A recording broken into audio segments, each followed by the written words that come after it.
Bonjour et bienvenue à cette conférence de presse. Hello and welcome to this press conference. Je vais maintenant passer la parole au ministre LeBlanc pour commencer. I will now turn to Minister LeBlanc to begin. Alors, bon après-midi tout le monde. Bonjour. Good afternoon. Today, I'm joined by Dr. Njoo, Brigadier-General Brodie, and Madame Joelle Paquette. Earlier this week, my colleague, Minister Gould, shared our government's commitment to helping developing countries in their vaccination efforts. C'est un privilège pour le Canada d'avoir accès à un vaccin sécuritaire. Dans le monde, des millions de personnes n'ont pas accès à des vaccins sûrs et gratuits, comme c'est le cas ici au Canada. Mais nous pouvons contribuer pour changer cela. Nous pouvons poser un geste concret pour aider plus de gens à se faire vacciner. Participer à la campagne avec UNICEF Canada. Donner un vaccin. For every dollar that Canadians give to UNICEF Canada, our government will match it by providing funds and support towards global partners leading the vaccination efforts in the developing world. UNICEF Canada is co-leading global efforts to ensure countries are ready to introduce and deploy COVID-19 vaccines as soon as they become available. UNICEF Canada is making an unprecedented and historic effort to vaccinate people around the world with the largest and fastest procurement and supply operation ever undertaken. You can give a vax by visiting unicef.ca. Depuis le début de la pandémie, notre gouvernement a soutenu les Canadiens et les provinces, alors qu'Équipe Canada travaille ensemble pour protéger les Canadiens contre la COVID-19. Here at home, Deputy Prime Minister and Finance Minister Freeland said yesterday, we have delivered a one-time top-up of $5 billion through the Canada Health Transfer to help provinces and territories address the extreme pressures COVID-19 has put on our public healthcare systems. We are providing an additional $1 billion to support the successful vaccine rollout across the country so Canadians can receive their first and second doses as quickly as possible. And provinces and territories have done a terrific job in vaccinating their populations, and we thank them for doing so. I encourage you to get your first and second dose of vaccine as soon as you are eligible to receive it. Je voudrais maintenant inviter le Dr. Njoo à prendre la parole. Alors, à vous, Dr. Njoo. Merci. Thank you very much, Minister LeBlanc. Bonjour à toutes et à tous. Nationally, and in most health regions, COVID-19 disease activity remains at much reduced levels. Total active cases and average daily cases are 95% lower than the peak of the third wave, with less than 420 new cases being reported daily. Severity trends continue to decline, with, on average, 85% fewer people in hospitals with COVID-19 daily than at the peak of the third wave, and an average of 9 deaths reported daily. To date, almost 44 million doses of COVID-19 vaccines have been given in Canada, which equates to over 26 million, or 79% of people aged 12 years or older in Canada with at least one dose. Since this time last week, the proportion of people 12 years or older who are now fully vaccinated has increased from 44% to over 52% and climbing. As we continue to make good progress towards protecting people, livelihoods, and futures in Canada, we are aiming to build the vaccination firewall high enough to prevent severe illness outcomes and resume indoor education, business, and recreation this fall and winter. While we have many weeks of summer left to enjoy, it is also an important time to get ready for all of the opportunities that lie ahead of us. With under 8 weeks to go before Labor Day, getting vaccinated is one of the key preparations to not delay. In particular, for all those who are eligible but have yet to receive the vaccine, Time is of the essence to get a first dose and be on track to be fully vaccinated by the fall. During these crucial next weeks, public health at all levels are honing in on targeted supports to get more Canadians protected. The current epidemiology in Canada and worldwide shows that the vast majority of cases, hospitalizations, and deaths are occurring in unvaccinated people. Asymptomatic and mild illness is still a feature, particularly in younger people, but no age group is immune to severe illness due to COVID-19, and anyone can spread the illness to others, even if they aren't showing symptoms themselves. This is why vaccination is important for every eligible age group. In particular, as infection rates are still highest among those under 40 years of age in Canada, increasing vaccine coverage in younger age groups can have a big impact on COVID-19 control across communities. This is also needed for the protection of those who are at high risk, including those who can't be vaccinated, such as young children. For everyone who is not yet vaxxed to the max, this is a call for arms. You are needed in raising the firewall. Please step up, ask the questions you need answered, find the time, and seek out supports in your community to make this happen for you, and commit to join the collective Canadian effort to protect ourselves and those around us and get back to being indoors together this fall. Thank you. Merci. Miigwech. Bonjour à toutes et à tous. Je continue en français. Go ahead. Okay. Oui, allez-y, Dr. Njoo, excusez-moi. OK. Bonjour à toutes et à tous. À l'échelle nationale et dans la plupart des régions sanitaires, la transmission de la COVID-19 demeure à de très faibles niveaux. Le nombre total de cas actifs et le nombre moyen de cas quotidiens sont 95% inférieurs au sommet de la troisième vague et moins de 420 nouveaux cas sont signalés chaque jour. Le nombre de cas graves diminue constamment, en moyenne 85% moins de personnes atteintes de la COVID-19 dans les hôpitaux par rapport au sommet de la troisième vague et une moyenne de 9 décès signalés chaque jour. À ce jour, près de 44 millions de doses de vaccins contre la COVID-19 ont été administrées au Canada, ce qui équivaut à plus de 26 millions ou 79% des personnes âgées de 12 ans et plus au Canada ayant reçu au moins une dose. Depuis une semaine, jour pour jour, la proportion des personnes âgées de 12 ans et plus qui sont maintenant entièrement vaccinées est passée de 44% à plus de 52% et elle continue d'augmenter. Alors que nous continuons d'accomplir de grands progrès à protéger les gens, leurs moyens de subsistance et leur avenir au Canada, nous visons à nous assurer une protection suffisamment efficace avec la vaccination pour prévenir les conséquences des maladies graves et de reprendre l'enseignement, les affaires et les loisirs à l'intérieur cet automne et cet hiver. Bien qu'il nous reste de nombreuses semaines pour profiter de l'été, c'est aussi un moment important pour se préparer à toutes les possibilités qui s'offriront bientôt à nous. À moins de 8 semaines de la fête de travail, se faire vacciner est un préparatif essentiel à ne pas retarder.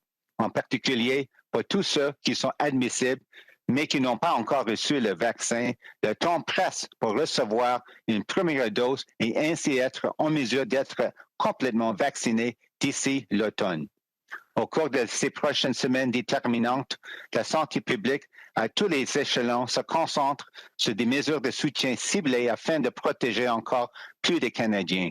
L'épidémiologie actuelle au Canada et dans le monde montre que, dans la grande majorité des cas, les hospitalisations et des décès surviennent chez les personnes non vaccinées.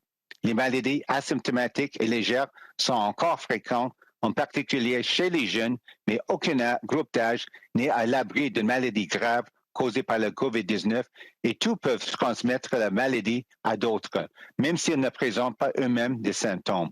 C'est pourquoi la vaccination est importante pour tous les groupes d'âge admissibles. Tout particulièrement, comme les taux d'infection nous sont toujours les plus élevés chez les personnes de moins de 40 ans au Canada, l'augmentation de la couverture vaccinale dans les groupes d'âge plus jeunes peut contribuer grandement au contrôle de la COVID-19 dans toutes les collectivités. Il en va de même pour la protection des personnes les plus vulnérables, notamment celles qui ne peuvent pas être vaccinées, comme les jeunes enfants. Pour tous ceux et celles qui ne sont pas encore vaccinés au max, nous vous invitons à retrousser votre manche. Nous avons besoin de vous pour assurer une protection efficace importante. Prenez les devants et posez les questions qui vous importent. Trouvez le temps nécessaire pour demander de l'aide dans votre collectivité afin de vous faire vacciner. Engagez-vous à prendre part à l'effort collectif canadien pour nous protéger et protéger notre entourage afin de nous permettre de retourner à l'intérieur ensemble cet automne. Merci. Thank you. Miigwech. Merci beaucoup, Dr. Njoo. Alors maintenant, on va se tourner vers la Brigadier-Générale Brodie. Merci. To date, we have brought in almost 56 million doses of COVID-19 vaccines across Canada in support of provincial and territorial vaccination campaigns. This week's Pfizer-BioNTech deliveries of 1.4 million doses were completed yesterday. We expect to receive large shipments over the next 2 weeks to meet our Pfizer-BioNTech forecast of 9.1 million doses for this month.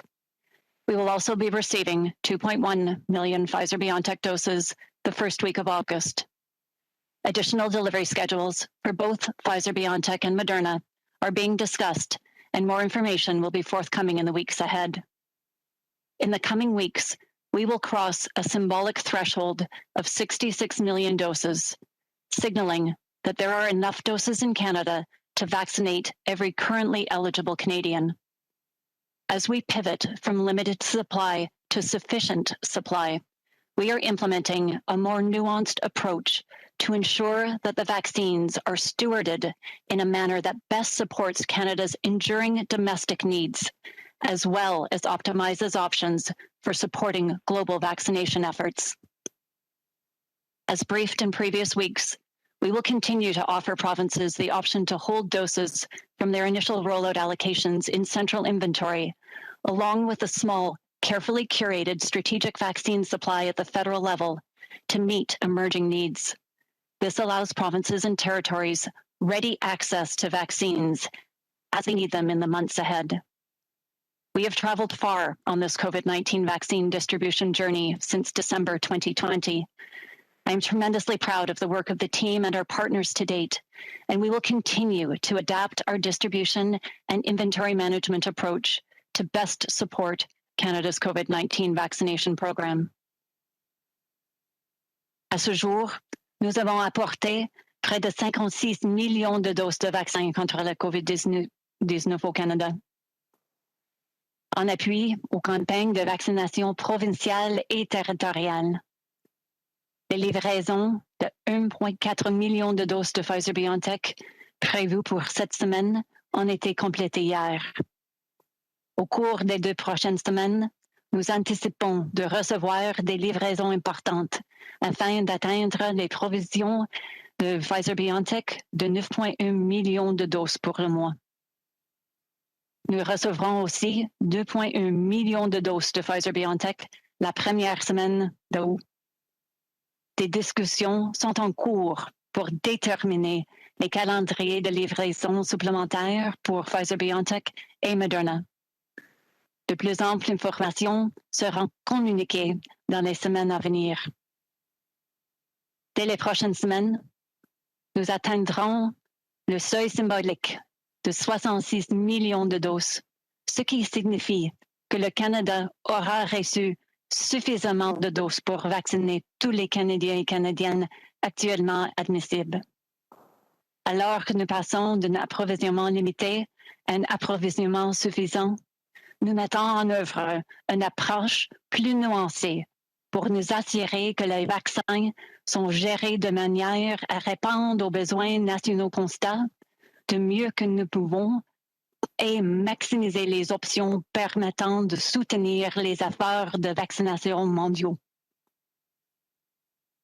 Comme nous avons indiqué précédemment, nous continuerons d'offrir aux provinces la possibilité de conserver dans notre réserve fédérale des doses qui leur ont été attribuées lors du déploiement initial, ainsi d'un petit approvisionnement stratégique en vaccins, soigneusement sélectionné au niveau fédéral pour répondre aux besoins qui pourraient survenir.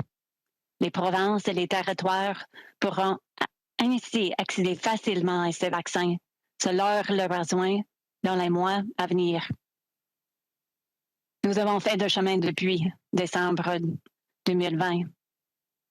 En ce qui concerne la distribution des vaccins contre la COVID-19, je suis extrêmement fière du travail de l'équipe et de nos partenaires jusqu'à présent. Et nous continuerons à adapter notre approche de distribution et de gestion de l'approvisionnement pour soutenir le mieux possible le programme canadien de vaccination contre la COVID-19. Merci. Miigwech. Thank you very much, General Brodie. Alors, Jean-Sébastien, à vous, on est évidemment content de prendre des questions maintenant. We're obviously happy to answer any questions. So, Jean-Sébastien, over to you. Merci beaucoup, Monsieur le ministre. Donc, nous allons maintenant débuter la période de questions. Ministers, the Brigadier General and Dr. Njoo will now be happy to take your questions. And I should also say that Madame Paquette from PSPC is there to take your questions as well. So as usual, it will be one question and one follow-up. Comme d'habitude, ça va être une question et un suivi par journaliste. And I will now pass it over to the operator for the first question. Je vais maintenant passer la parole à l'opératrice pour la première question. Thank you. Merci. Please press star 1 at this time. If you have a question, veuillez appuyer sur étoile 1 maintenant pour toute question. Our first question, notre première question, nous vient de Mia Rabson with the Canadian Press. Please go ahead. À vous la parole.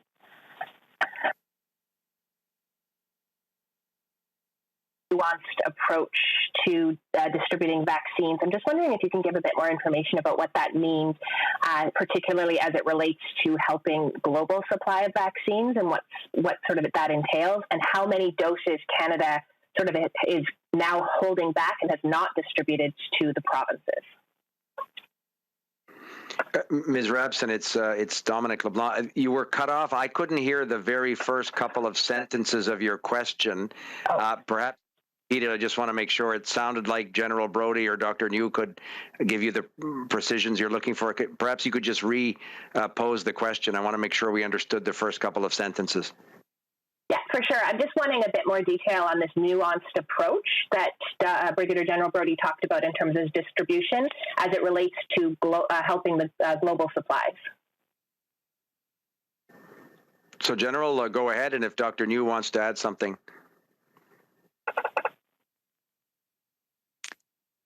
Thank you. What we're doing now is managing our vaccine supply in a very strategic way that allows us to ensure that the provinces have the doses that they need on hand and readily accessible, while minimizing wastage and optimizing our ability to transition doses for global donation as the provinces signal that they no longer have a requirement for those doses.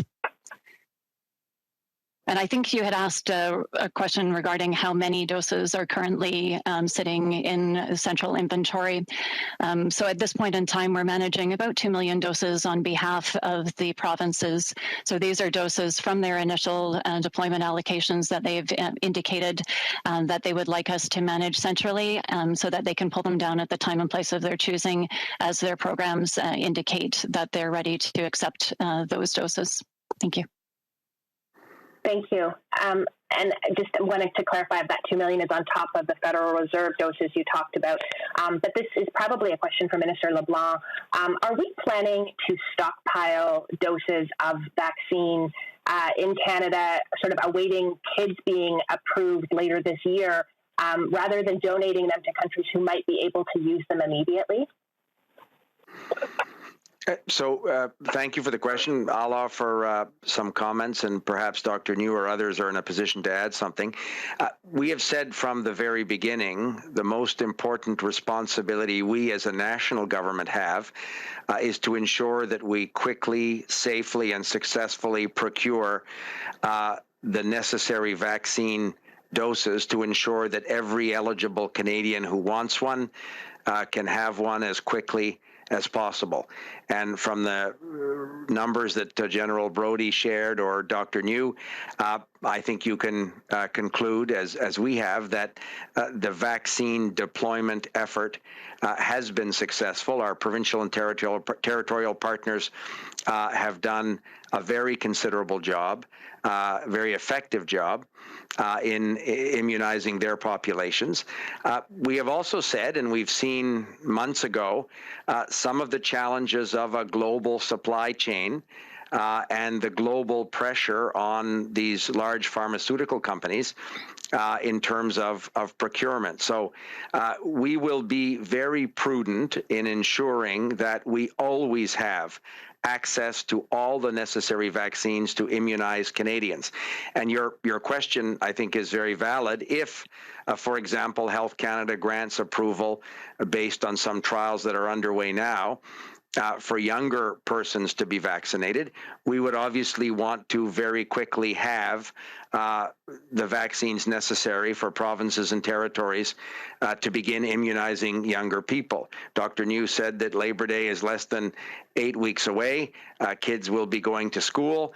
Obviously, if the regulator, if Health Canada determines that it's safe to administer vaccines to persons younger than 12 years old, our job as a national government is to ensure that we have available those vaccines to protect Canadians. So that will always be our primary focus.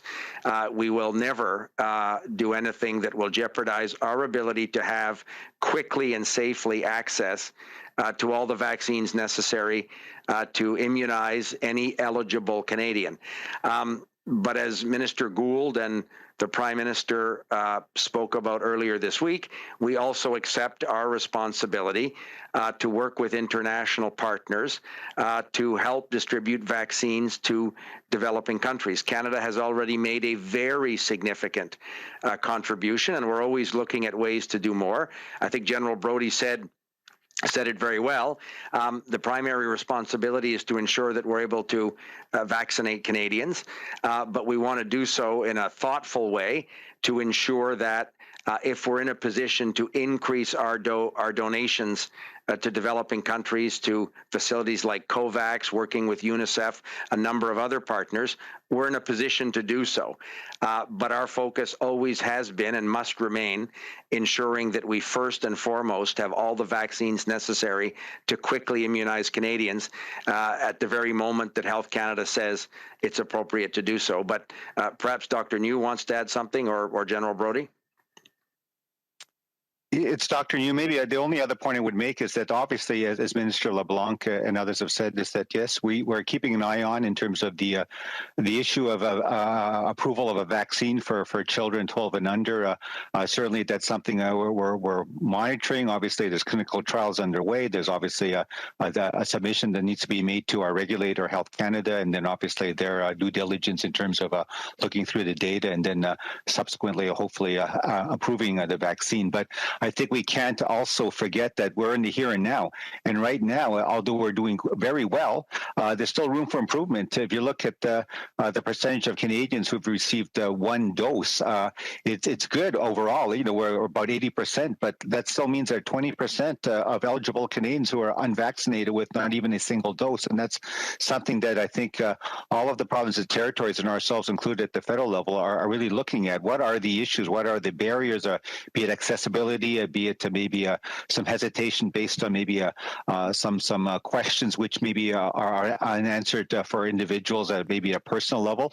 All those issues, I think, are being looked at, and hopefully, I think we're addressing them in many different ways to try and get the vaccination rate up for that one dose, and obviously then for the second dose as well. So you're right; it's important to look at the future and what we might do for children, young children. But in the meantime, I think we really need to still focus on those Canadians who are eligible for vaccination and who still haven't availed themselves of even just one dose. Thank you. Thank you, Dr. Njoo. Operator, over to you for the next question. Donc, opératrice, à vous pour la prochaine question. Thank you. Merci. Our next question, notre prochaine question, is from Stephanie Levitz with the Toronto Star. Please go ahead. À vous la parole. Good afternoon. Thank you for taking our questions. My first is for both Minister LeBlanc and I guess Dr. Njoo. what are the specific conditions in Canada you want to see before fully easing, before easing more of the restrictions at the border? So I'll, Stephanie, thank you for the question, and Dr. Njoo can add some information around the epidemiological trends that he and Dr. Tam and provincial and territorial public health officers are following. We have said from the very beginning that the principal job for the national government is to ensure we have at the borders in place all measures necessary to protect Canadians. We have, I think, from the beginning, put a series of layered measures that we've adjusted over time as we receive new information, as different global circumstances require. We have shown that we're prepared to add additional layers of protection when it's appropriate to do so. We've also said that we understand very, very much Canadians' desire to be able to travel again, to see family members, to resume some of the activities that were so important before COVID-19, before the pandemic, and that's why we eased some measures in a balanced, thoughtful way on July 5th. And we have said we're prepared to take additional progressive steps over the coming weeks and months as it's safe to do so. The Prime Minister is convening later today a discussion with First Ministers, with Premiers. We are going to talk about further measures at international borders, and we'll have more to say about specific measures over the coming days and weeks. But we think it's important to remind Canadians that there are still some significant challenges with COVID-19. Vaccinations are by far the best protection that people can have, but we will, and we understand from the tourism sector, we understand from the hospitality industry, and the general desire of Canadians, as I said, to be able to travel in a safe and appropriate way. And we're going to continue to work with public health authorities, provinces and territories as we evolve the posture at the border. And we will have, I think, more to say in the coming days around the appropriate phased relaxation of certain measures. But perhaps Dr. Njoo can offer some specifics in terms of the epidemiological trends that they're looking for as they advise the government on the appropriate steps to take. Well, thank you very much, Minister LeBlanc. And you're right. What we're doing, obviously, at a technical level from a public health perspective is looking very carefully at the data, epidemiological indicators, and so on. Obviously, the vaccination rate among the Canadian population is a very important metric to follow, because the more protected we are as an entire population, the more resilient we would be in terms of any potential, what we call maybe a potential importation of cases. So, as I mentioned earlier, we're pretty good right now with 80% of Canadians, eligible Canadians, having received one dose, but we could do better. And then we're also having to ramp up, obviously, with our second dose coverage. So beyond the vaccination, the indicators we're looking for are really in terms of seeing where we're at with respect to severe illness and death. And as I said, that situation looks good. Certainly metrics like hospitalizations and deaths are all trending downwards in a very, I think, good and dramatic fashion, which I think speaks to the importance and the sort of the effectiveness of the vaccines overall. But those are things that we need to keep monitoring. And of course, the wild card, as they say, that everyone's well aware of is the variants. To date, the variants have shown, many of them have shown to be more transmissible, but overall, the evidence that we've seen to date showed that they haven't really been more severe in terms of causing a more severe outcomes overall compared to, let's say, the original strain of the COVID-19 virus. So that's something to keep an eye on.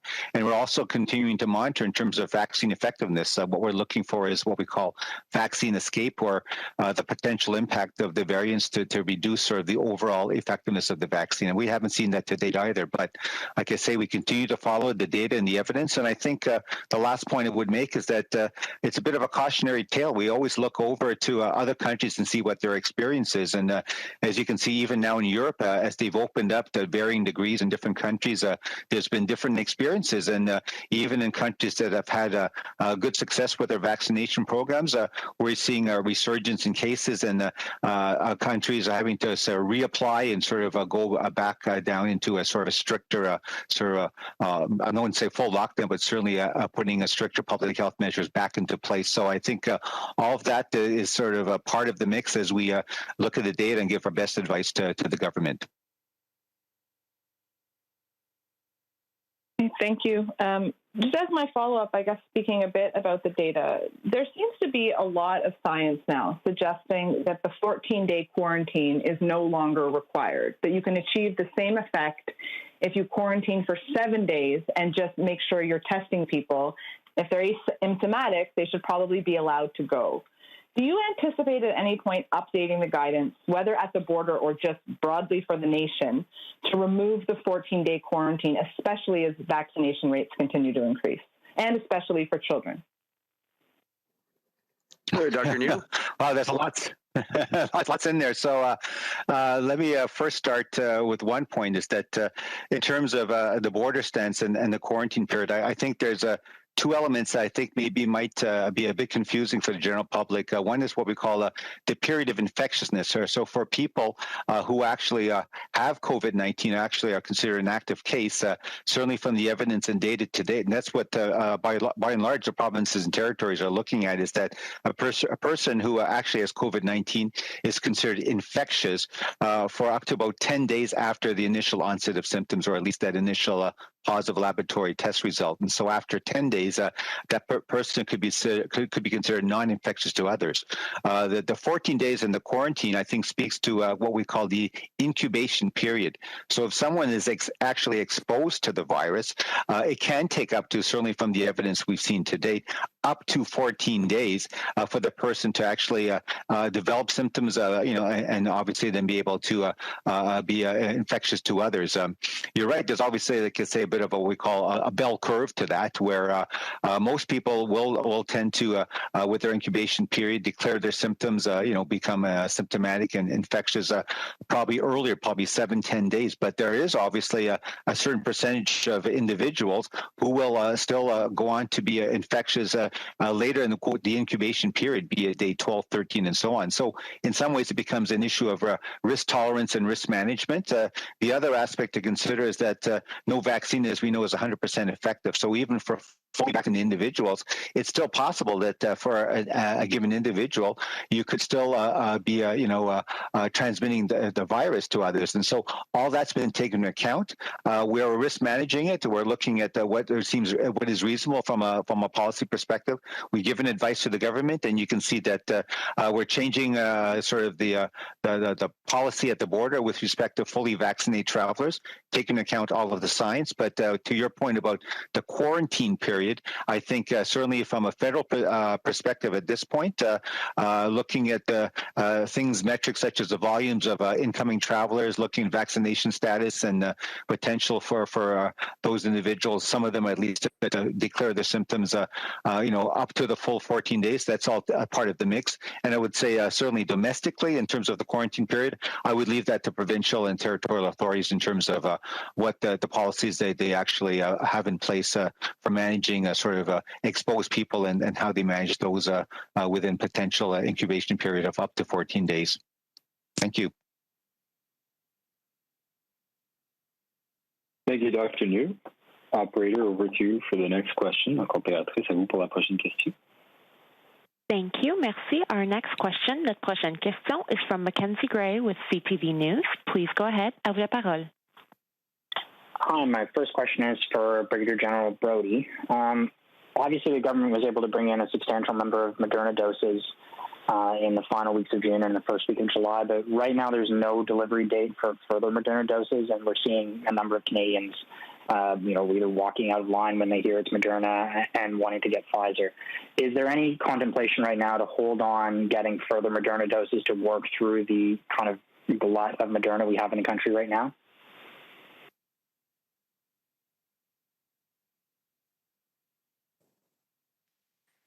We're working closely with the manufacturer and with provinces and territories to confirm their requirements and to confirm upcoming shipments so that we match as best as possible the demands of the provinces with a supply that we bring in.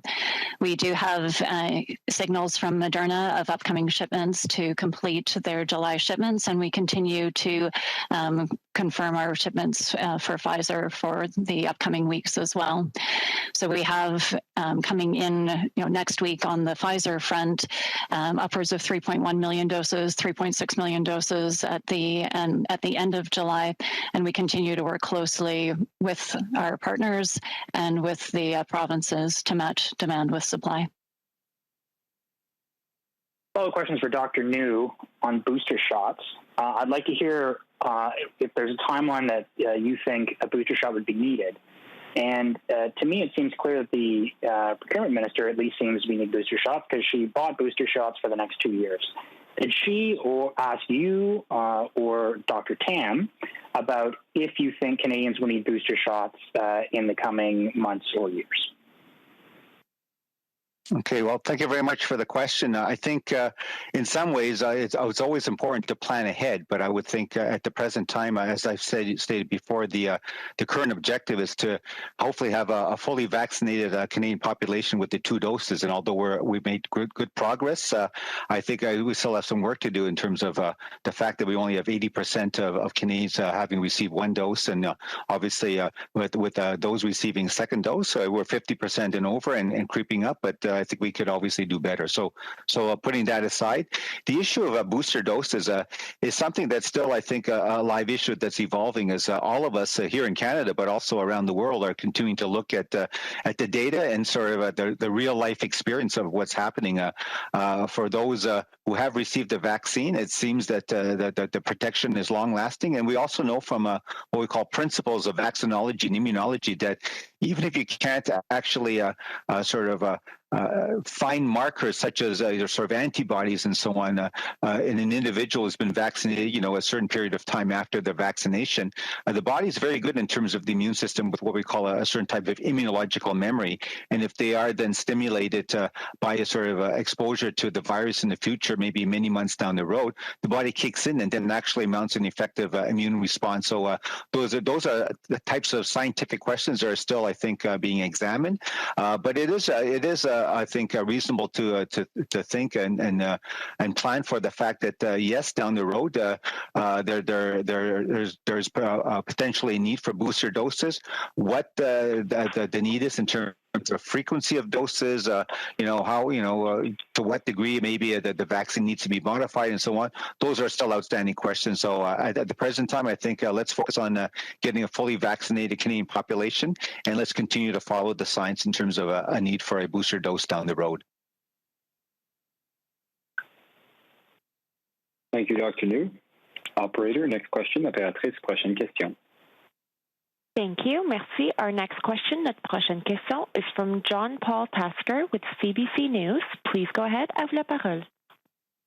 Oh, hi, guys. Yeah, this is a question for Dr. Njoo. We've heard from a number of people who are very disappointed that the Johnson & Johnson vaccine has been essentially shelved. There's no further deliveries planned, and you folks have indicated there's very little demand from the provinces for this product. What do you say to those vaccine holdouts who are really much more comfortable with the J&J product because it uses a more conventional vaccine technology than the mRNA shots that are in wide circulation right now?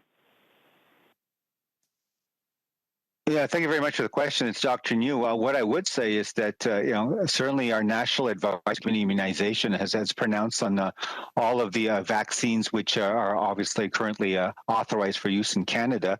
But as you indicated, at the end of the day, it really is for provincial and territorial authorities to look at the recommendations from NACI, but also to look at their context, look at also their view of what makes sense in terms of their vaccination programs. And as you indicated, the demand has been there for the mRNA vaccines. I would say certainly the present time is sort of the workhorse in terms of their vaccination programs. And based on the evidence to date, certainly very good results in terms of vaccine effectiveness for the vaccines that are currently in use by the provincial and territorial vaccination programs. So I can't say much more than that. You can't force provinces, territories, or any individual to take any certain vaccine. I think it is a bit of a sort of a demand issue for those individuals that are looking for a certain type of vaccine. I would still say, hey, it's always important to listen to your local public health authority. And also, if you have any questions, go to your healthcare provider. I'm sure they can provide you with the information you need to make an informed decision. And at the end of the day, as you indicated, if that's the kind of hesitancy, if I can call it that, for individuals, just because they have maybe some questions about the relative merits of one vaccine versus another, I think that's fair game. Go ahead and please ask those questions. And if it then leads you to be more comfortable and then get vaccinated, that's all what we're all looking for in the end. Thank you. Yeah, thanks, Dr. Njoo. Okay, so this is a question from Mr. LeBlanc.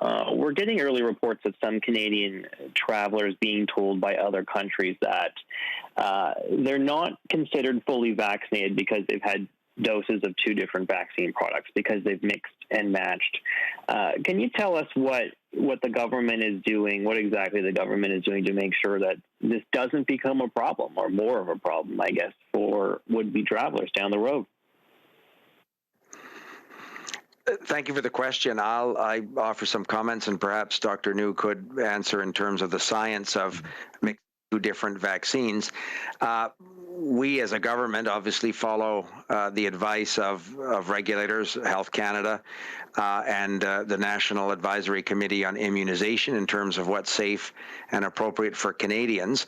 But we also work with allies like the United States, obviously, but European countries as well, in sharing data, in working with them on the best immunization strategies. So we understand the concern that Canadians have around international travel. We also think it's important for Canadians to, as Dr. Njoo just said, follow the advice of local public health authorities and their healthcare providers to ensure that they themselves are immunized in the best way possible as quickly as possible. And we'll continue to have conversations and to work closely with European authorities, with American authorities on the best way to ensure that Canadians who are able to travel safely to those countries can do so. But the entire world is faced with the circumstance of reopening at various stages in various ways international travel and international borders. So the question of how to safely allow Canadians to travel again is one that's going to be with us for a number of weeks and months. As you know, the Government of Canada is working with provinces and territories on some proof of vaccination to help Canadians with respect to international travel. We have an ongoing conversation which is very constructive with provinces and territories. My colleague, the Minister of Immigration and Citizenship and Refugees, is leading an effort with the Public Health Agency of Canada to develop the appropriate proof of vaccine credential, which will assist Canadians in international travel. So over the coming weeks and months, we'll have more details and information on that. But we also respect the jurisdictions of other countries in terms of their own international borders. So it can and should be a collaborative effort between Canada and partner countries and allies. We expect it to be so. And the conversations that we're having, for example, with the United States around the Canada-US border are ongoing and are extensive. And these are the kind of issues that will obviously be raised and we'll discuss with allies as we go forward over the coming weeks and months. But perhaps Dr. Njoo on the science of mixing vaccines and perhaps what some international partners are saying in conversations that I'm sure he's having with international colleagues as well. Well, thank you very much, Minister LeBlanc. There's not much to add to what you've already said with a very comprehensive answer.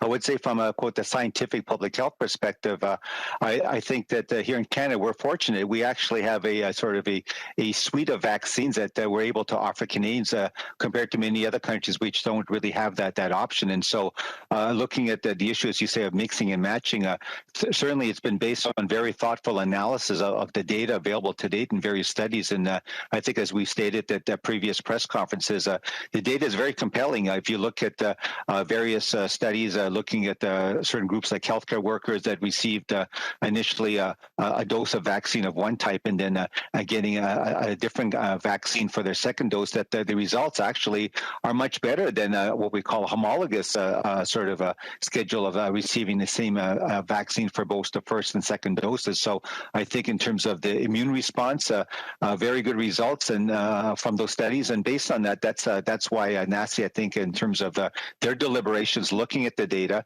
made that recommendation. And so here we are in Canada, and I think, as they say, the proof's in the pudding.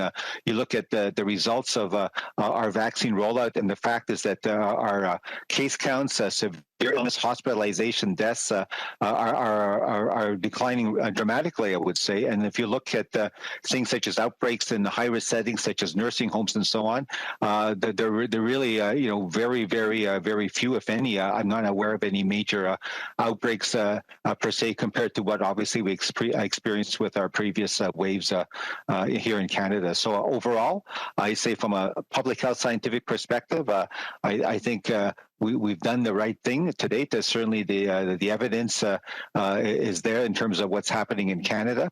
And as Minister LeBlanc said, it's more a matter of discussing with other countries in terms of, I say more standardized approach to looking at what vaccines are sort of accepted, but also even in terms of the dosing schedule of the vaccines that would meet the needs requirements of various countries around the world, so that in the end of the day, it would make sense that it's simpler for travelers from all countries to be able to go from country A to country B. Having said that, at the present time, we're still not recommending, people to travel outside of Canada, obviously for non-essential purposes. I think if you look at the situation in many countries, even those that have good vaccination programs, they're having resurgences. There's the emergence of variants. And so Canadians who go outside of Canada, I think there's still a certain level of risk that you need to be aware of. And I think for the time being, I would myself personally restrict my any travel to within Canada, obviously, being double vaccinated and looking and following the advice of local officials in whatever jurisdiction you may be considering traveling to, especially now with the summer holidays. Thank you. Thank you, Dr. Njoo. Operator, over to you for the next question. Donc, please, à vous pour la prochaine question. Thank you. Merci. Our next question, notre prochaine question, is from Charlie Pinkerton with iPolitics. Please go ahead. À vous la parole. Good afternoon, all. My questions will probably be for Minister LeBlanc or Dr. Njoo as well. The Prime Minister said this morning on a French radio station that in the coming weeks, not days, the government will have more updates on loosening travel restrictions. Minister LeBlanc, you've obviously said different today, referring to days, and mentioning that the Prime Minister is talking to the premiers about this tonight. So the sort of deadline that's coming up is July 21st. 21st, only 6 days away, which is when the border closure agreement with the U.S. is set to expire, and other travel restrictions are set to expire as of right now.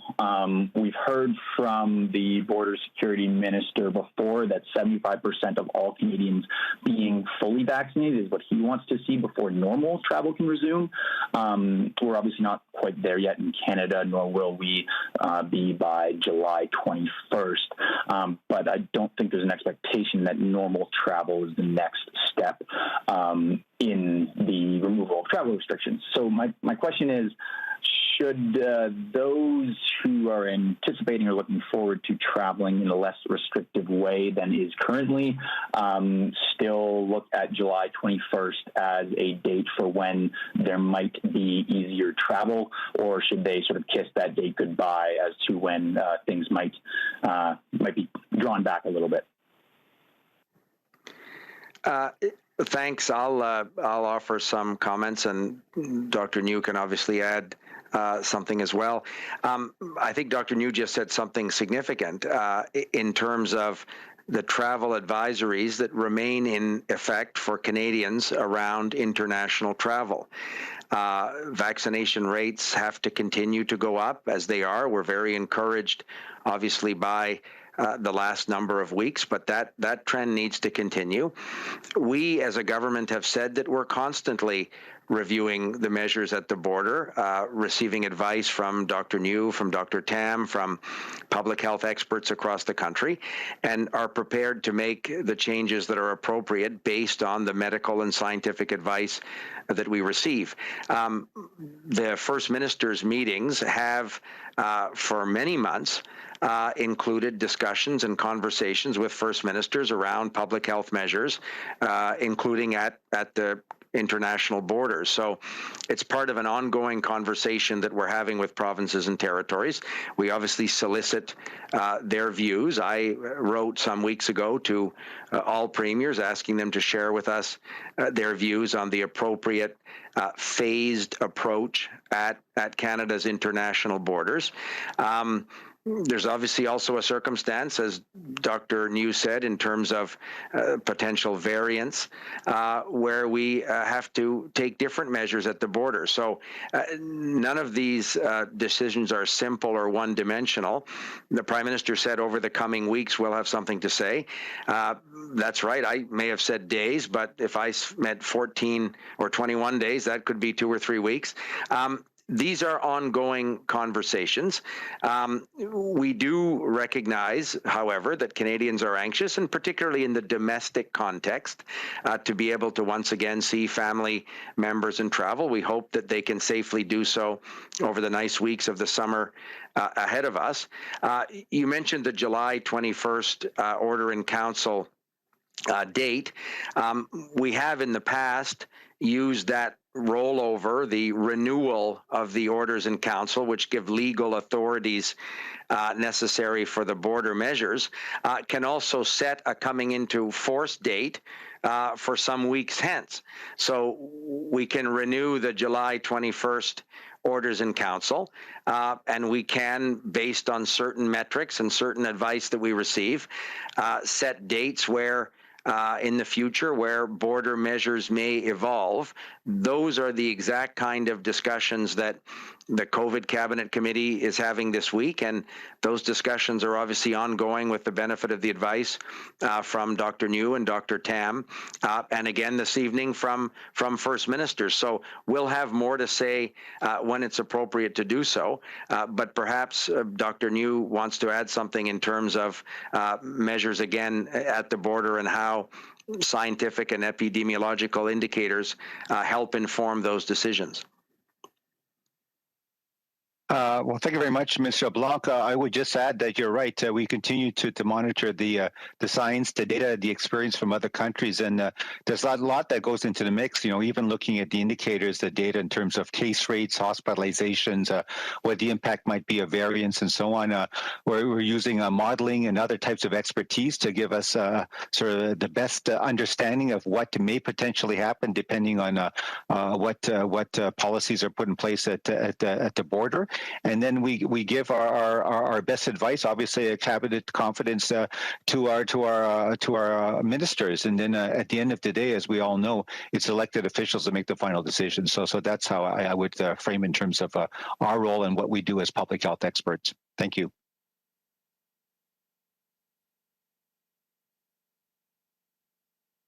Okay, thanks.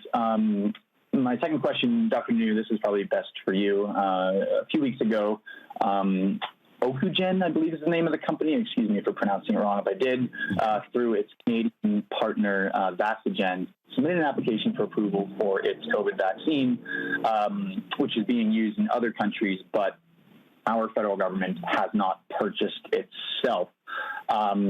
So far, travelers that can return to Canada, well, dodging quarantine, can only do so when they've been fully vaccinated with a Health Canada approved vaccine. So I'm wondering, to your knowledge, is this why this company has applied for approval? So recipients of its vaccine, whether they're Canadian right now or later on, presumably they would be able to come to Canada without as strict restrictions. And is this something that other companies, vaccine makers, even if Canada hasn't bought their vaccine, should be doing to make things easier for those who have received it?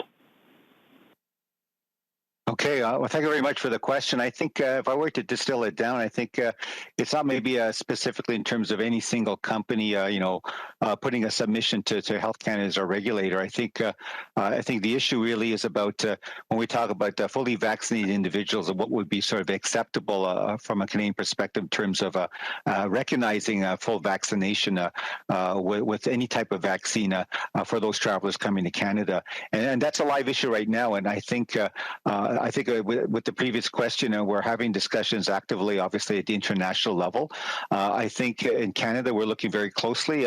Right now, obviously, the posture is that it's with what we call Health Canada approved vaccines. But I think certainly we're thinking that it's beyond that we need to look think globally and look at maybe what's happening at the international level with the WHO and the so-called WHO approved list of sort of approved vaccines. And so in terms of accepting vaccines that have also been, let's say, approved by a WHO, that's certainly part of our thinking consideration as we move forward. So I think rather than getting to the ins and outs of, individual companies making applications that the Health Canada, of course, there's always a regulatory aspect. And at the end of the day, we need to make sure that it's aligned with our regulatory regimes to the extent that it's needed. But I think conceptually, I would say that I think we're looking more now at sort of a more international collaboration and also international consensus in terms of what vaccines could or should be accepted by all countries for travelers who have been vaccinated with one of those, let's say, in this case, WHO-approved vaccines. Thank you. Thank you, Dr. Njoo. And operator, I'll pass it over to you for the last question. Donc, Béatrice, à vous pour la dernière question aujourd'hui. Thank you. Merci. Our last question, la dernière question, is from Shai Davidi with Sportsnet. Please go ahead. À vous la parole. Thank you. This question is for Dr. Njoo and Minister LeBlanc. If you have anything to add, please do. I'm wondering where the Blue Jays application for a national interest exemption currently lies and what concerns may prevent it from gaining approval. It's Dr. Njoo. Go ahead. Sorry. Go ahead, Dr. Njoo.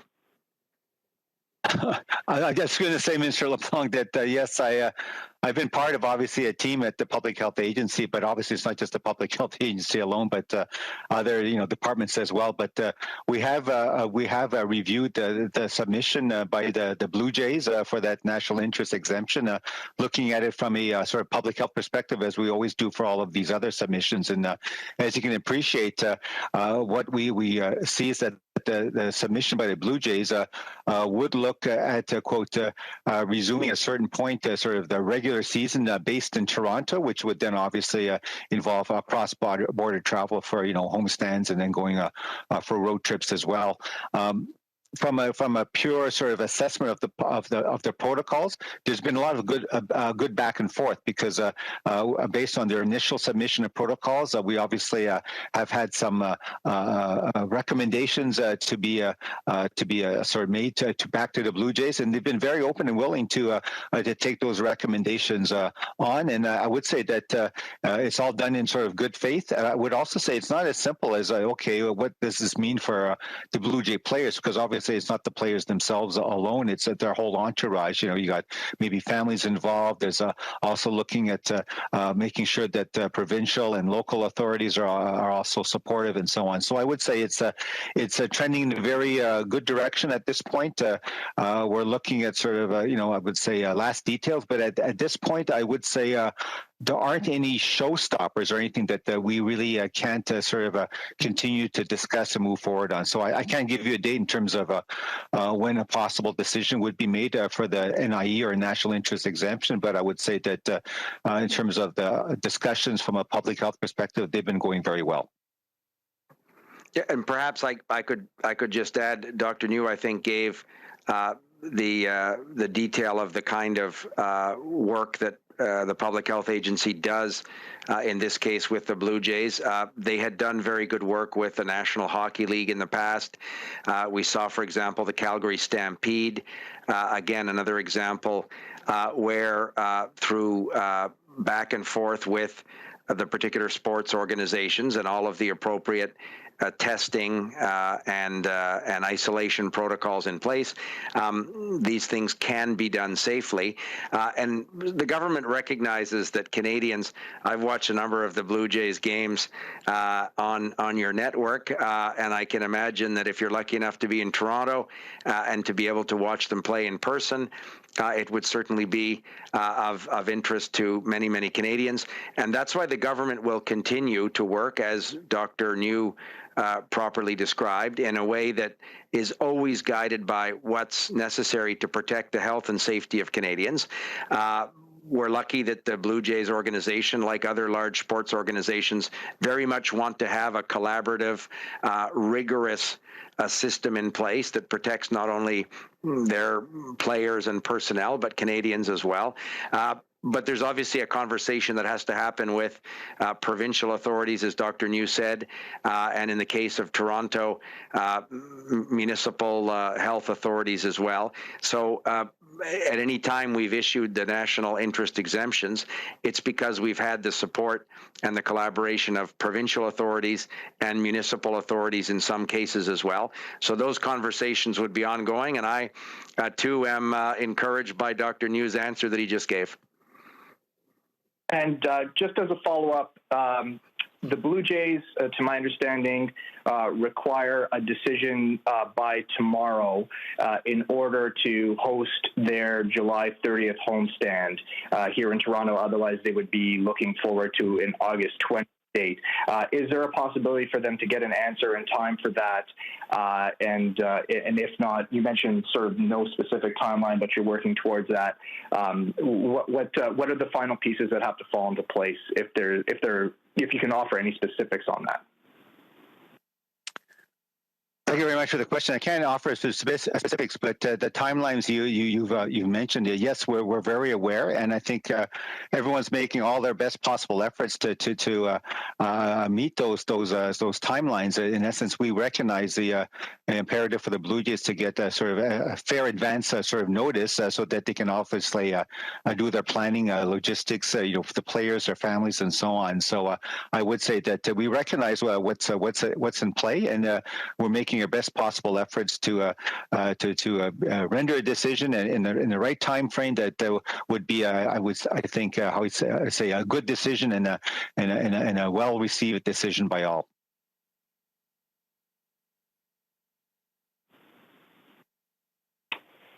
Thank you, Dr. Njoo. Donc voilà qui met fin à cette conférence de presse. Merci d'avoir été parmi nous. That marks the end of the press conference. Thank you for being with us today. Bonne journée. Have a great day. Merci beaucoup. Bonne journée.